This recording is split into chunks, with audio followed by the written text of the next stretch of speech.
Welcome to Aditya stories. ఈరోజు మనం మరొక స్టోరీని తెలుసుకుందాం.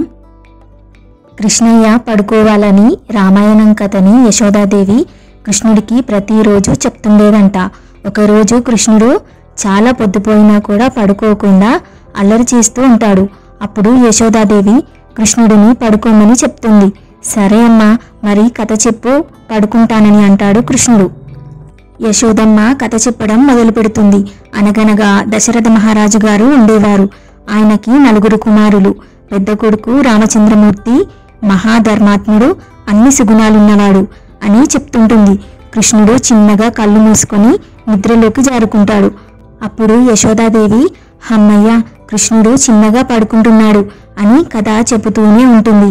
ఆ రామచంద్రమూర్తి తండ్రి మాట కోసం 14 సంవత్సరాలు వనవాసానికి వెళ్ళాడు. వనవాసానికి వెళ్ళినప్పుడు సీతమ్మని దుర్మార్గుడైన రావణాసురుడు అపహరించుకుని వెళ్ళిపోయాడు అని చెప్పేలోపు కృష్ణుడు ఒక్కసారిగా లేచి, లక్ష్మణ, ఇలా ధనుసు పట్టుకునిరా అని ఆవేశంగా అంటాడు. ఉలిక్కిపడిన యశోదాదేవి, ఏమిటి కృష్ణుడు ధనుసు పట్టుకుని రమ్మంటున్నాడు అని అయోమయంగా చూస్తుంటుంది. వెంటనే కృష్ణుడు తేరుకుని అమ్మని మరిపించడానికి ఒక దొంగనవ్వు నవ్వి అమ్మ బొగ్గ మీద ముద్దు పెట్టి నిద్రపోతున్నట్లు నటిస్తూ, ఓహో, అది రామావతారం కదా అని పడుకుంటాడు. ఈ వీడియో మీకు నచ్చినట్లయితే లైక్ చేయండి, షేర్ చేయండి. మరిన్ని మంచి మంచి కథల కోసం మన ఛానల్ ఆదిత్య స్టోరీస్ని సబ్స్క్రైబ్ చేసుకోండి. Thanks for watching.